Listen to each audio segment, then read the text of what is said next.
자, 좀 이제 후련해지는 얘기를 좀 해볼게요. 이재명 대표의 신년회견이 있었습니다. 이거를 이제 아무도 안 받아 써주기 때문에.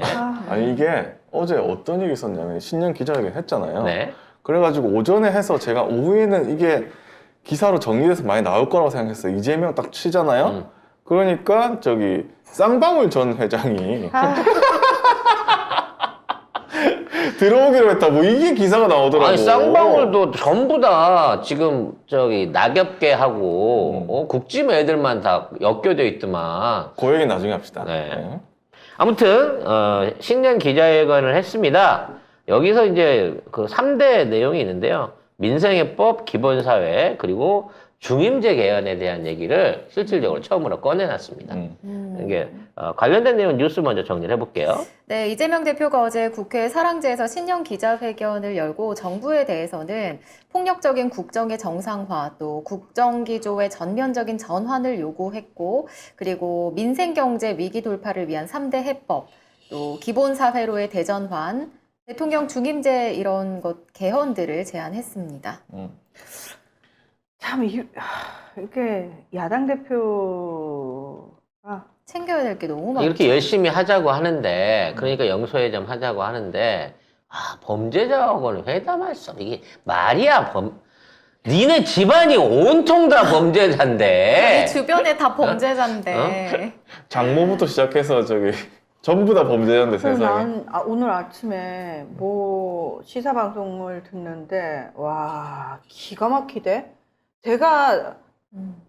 저도 딴 데 나가면 왜 이재명 대표 사법 리스크입니까? 이재명 대표 혐의 중에 증명된 게 있습니까? 뭐가 걸렸습니까? 아무것도 없지 않습니까? 근데 왜 자꾸 이재명 사법 리스크라고 합니까? 라고 저도 얘기를 하고 다니는데 세상에 진행자가 사법 리스크로 해야 되는데 지금 수사 중에 있기 때문에 아니 사법 리스크 관련한 거는 어제 그 뭐죠? 신년회견에서 이재명 대표가 사법 리스크를 하지 말고 검찰 리스크. 검찰 리스크다. 검찰 이렇게. 리스크뿐만 아니라 검찰 조작이고 야당 탄압이고 정치 보복이고 이런 프레임으로 접근을 해야지 왜?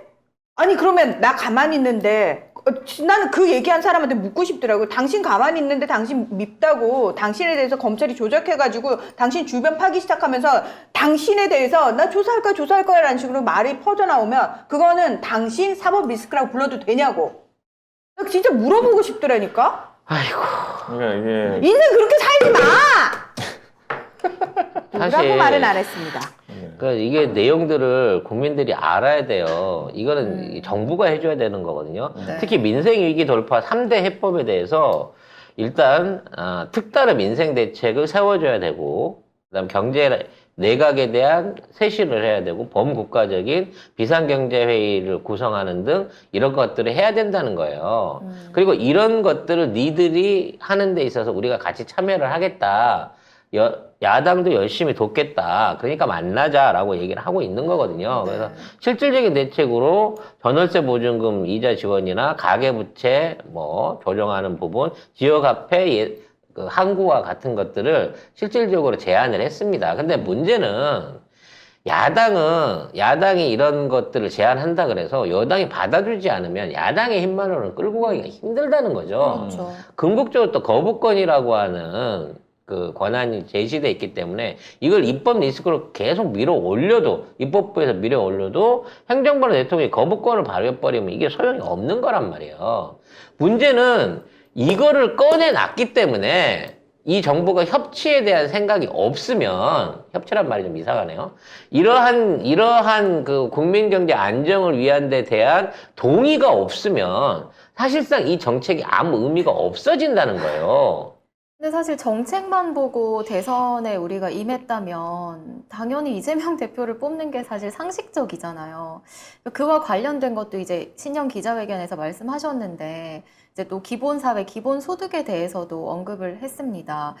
기본소득의 완성을 위해 단계적으로 나아가겠다면서 기초연금 부부 감액 폐지, 또 70%인 지급 대상을 전체 어르신으로 확대하는 방안을 순차적으로 추진하겠다 하셨고요. 또 기본 주거도 이제 질적으로 획기적으로 좀 개선해서 취약계층뿐 아니라 국민 누구나 내 집 마련할 때까지 저렴한 임대료로 고품질의 주택에서 장기간 거주할 수 있도록 하겠다고 했습니다. 얼마나 그림 같은 정책들입니까? 얼마나 필요한 벌레 정책들이에요. 어? 벌레 들어왔다고. 빨리 처리해. 근데 이러한 정책들을 정부가 내놓고 추진하겠다라고 해야 될 이 시기에 정부는 오히려 부재 감사를 하고 부동산 관련된 제재를 전부 다 풀고 금리는 저소득자들만 더 올리게끔 하는 최고금리만 올리고 있는 거예요. 기업들이라든지 돈 많은 사람한테는 4% 5%에 빌려주는데 돈 없는 신용이 어려운 사람들한테 27%로 빌려줘라 라고 금리의 차별화까지 지금 시도를 하고 있는 겁니다. 그리고 지금 이 무역 적자 500억 달러 이 시기에 이와 관련된 아무런 경제 대책이나 이런 것들을 내놓지 않고 있잖아요. 아니 세계가 불경기인데 우리가 할 수 있는 게 뭐 있어요? 이런 게 정부라 그러면 정부가 왜 필요해? 각자 도생하십시오 하는데. 이 정부가 이 대한민국이 살아날 수 있는 조치, 이게 일단 망하고 난 다음에 이게 싸게 외국인들한테 물건 팔아가지고 정리하고 구조조정하고 민영화하면 됩니다? 그러면- 이게 어떻게 이런 일이 있을 수가 있냐고. 망하면 국민들은 어떻게 해요? 응? 그건 내 알 알바 바 아니지 아니고. 뭐. 나는 네 나라의 국민인데요. 알 바 아니지 뭐. 이집들은 그래도 좋아해요.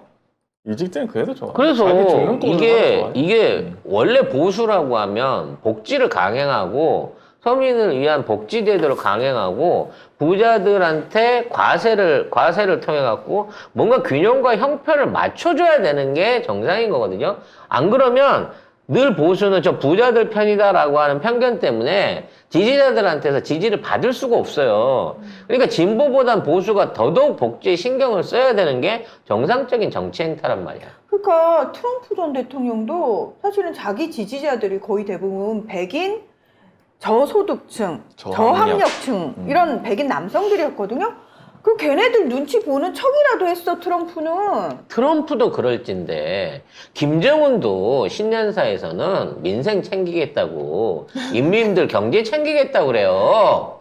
뭐야 근데 너는 도대체 배짱이. 아무것도 안 하는. 이재명 대표가 어제 정치개혁과 관련해서는 지금 4년 중임제로 바꾸자 요구하고, 그 다음에 국무총리를 국회에서 추천하자, 그 다음에 감사원을 국회로 이관하다, 그래서 제왕적 대통령제를 극복하자 이렇게 했고, 그 다음에 자치분권화, 그 다음에 국민 발안, 국민 소환 등의 직접 민주주의 확대, 그리고 5.18 민주화 운동의 헌법 전문에 수록하자. 그건 지 공약이었잖아.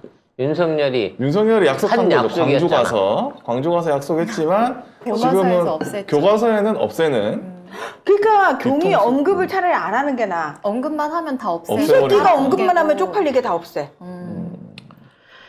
이렇게 얘기를 했는데 뭐 개헌 사안은 뭐 대통령실에서는 뭐 국회 사안이라면서 뭐. 하지만 이런 들으셨다, 내용 이렇게 됐으면 바라는 이런 내용은 절대 방송을 타지 않는다는 거. 기사도 잘 기사도 나옵니다. 없다는 거. 네. 정말 이런 환경 속에서 우리 작은 언론들이 외치는 소리를 여러분들이 퍼뜨려 주셔야 돼요. 아니 근데요. 3.1운동은 뭐 어떻게 개인적으로 문자 받아서 한 거 아니잖아요.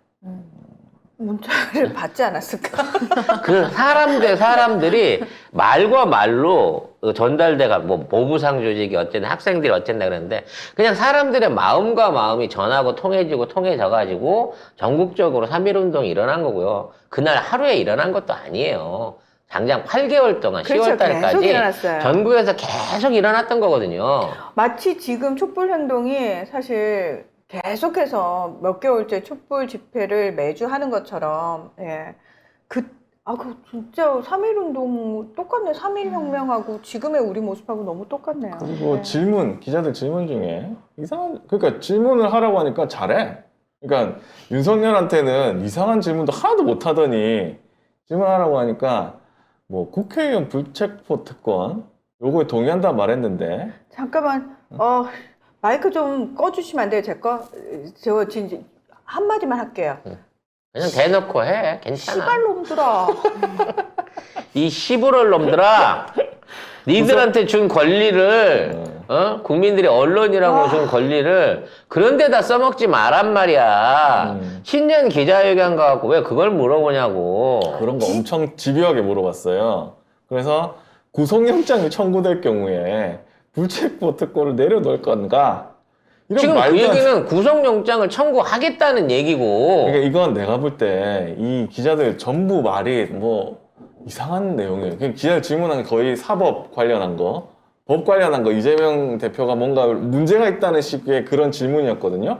나는 이거 검찰에서 해준 거 아닌가 싶을 정도로 100%라니까 내가 얘기하잖아. 지금 이 새끼들은 다음 주에 그 기소하고 영장 치는 시나리오를 갖고 있고 그게 받아들여질지 안 받아들여질지에 상관없이 이걸 대해서 특필해갖고 뭔가 큰 사고, 뭔가 큰 건이 있는 것처럼 해요. 쌍방울도 들어오고 네이버도 걸려들고 차병원도 걸려들고 그 다음에 아들 문제도 걸려들고 부인 카드 문제도 걸려들고 이게 이제 다음 주에 추석 직전 설 직전에 폭발적으로 진짜 어마어마하게 도배가 될 거라는 거예요. 항상 그런 식으로 물어봤는데 이재명 대표 말을 되게 잘 하셨어요. 나는 그게 진짜 부처님 같아. 진짜 좀 약간 나 같으면 아니 나 인상이라도 증문즉답이 되게 이 중심 같은 질문했는데 되게 현명한 대답을 아니, 내놓으시더라고요. 저 예전에 진짜 몇 년 전에 성남시장 하실 때 토크 콘서트 같이 했었잖아요. 그때 이재명 대표랑 지금 이재명 대표는 다른 사람이에요. 그러니까 이분이 진짜 검찰 언론 개쓰레기들한테 시달리시더니 달인이 그 되셨구나. 과정 수행을 하셨어. 득도를 하신 것 같아. 득도를 하신 그걸 수행 과정으로 삼아가지고 그런 수행을 누가 해볼 수 있냐고. 그래서 이 대표가 가정을 전제로 한 질문에 답변하기 어렵다. 그렇죠. 정당한 조치에는 응해야겠지만 민주화 이후에 검찰이 수사권과 기소권을 이런 식으로 남용한 사례가 없다. 여러분 가정이 패밀리가 아닙니다. maybe 그 가정이에요. if. 지금은 검찰 그 자체가 권력이 돼서 균형과 합리성을 고려하지 않고 수사를 하는 것이 아니라 정치를 하는 상황이다. 수사가 아니라 정치를 한다라고 했거든요. 아니 검찰총장이 정치인이 됐으니 정치를 검찰처럼 하는 거 아닙니까? 그러니까 이건. 질문을 막 뭐 사법 관련 막 이런 거 하고 막 이재명 대표가 어떻게 답하든 뭔가 불리한 식으로 답변이 나오게 엄청나게 꼬아서 질문을 많이 했는데 답변이 이재명 대표 잘 하니까 기자들이 기사를 쓸 수가 없는 거예요. 왜? 뭔가 그 오딩을 비틀 수가 없잖아. 어떻게 비틀어 따옴표를 써야 되는데 그리고 시행중계 다 했는데 그러니까 쌍방으로 넘어가는 거예요. 그러면서 그러면 이제 이렇게 쓰겠지. 현안 질문에 대해 교묘히 빠져나가. 뭐 이런 식으로 쓰겠죠.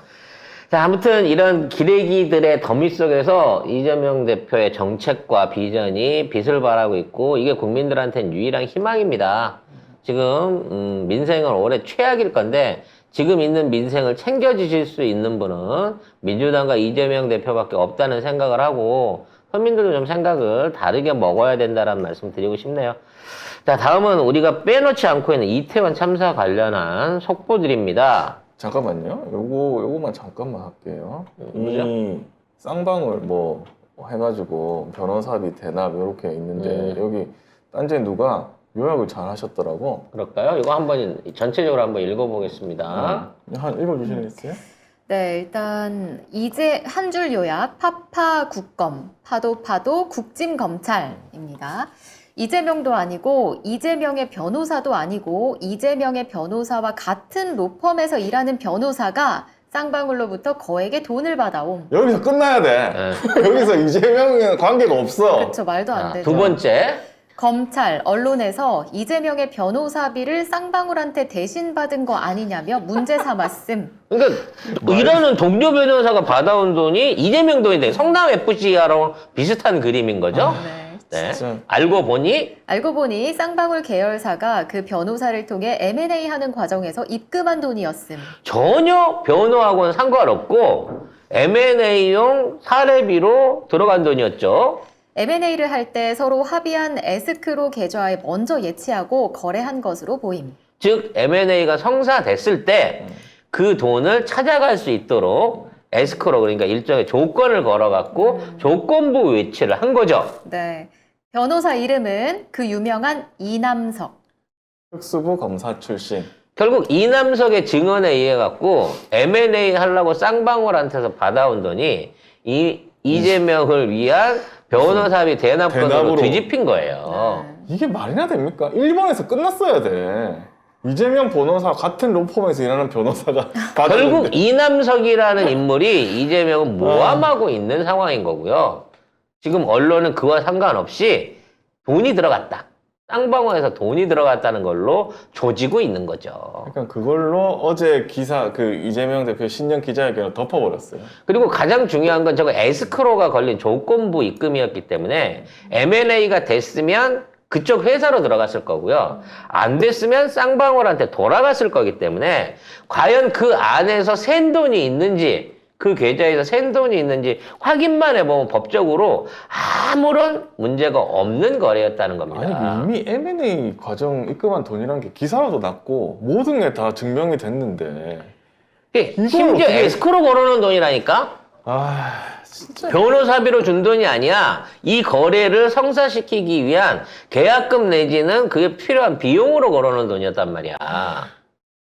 변호사가 손댈 수 있는 돈이 아니라는 거죠. 그것도 자기 담당 사건도 아닌데. 근데 이게 결국은 이슈가 된다는 거예요, 언론이. 그래서 뭔가 쌍방울하고 뭔가 관계가 있는 것처럼 냄새만 피우고 그걸 기사 덮어버렸어요. 신년 기자회견이. 그 앞뒤를 대가리를 자르고 꼬리를 자르고 어떻게 한들. 그러니까 자세히 하는 기사도 없어. 그냥 이재명 변호사비 대납 사건 관련자 김성태 뭐 한국 송환 뭐 이런 식으로 하고 끝나버려요. 그럼 그 사람이 들어와서 그러면 뭘 할 건데? M&A를 가장해갖고 제가 이재명 변호사 거를 대납하게끔 조치를 취했습니다. 이렇게 증언할 건가? 돈은 SQL에 묶어 있다니까. 이게 그러니까 옛날에 끝난 사건을 또 파는 겁니다. 또 파가지고 뭔가 있는 것처럼 이 기레기들이 이거 진짜 오다 받고 쓰는 거예요. 거의 진짜 이거는.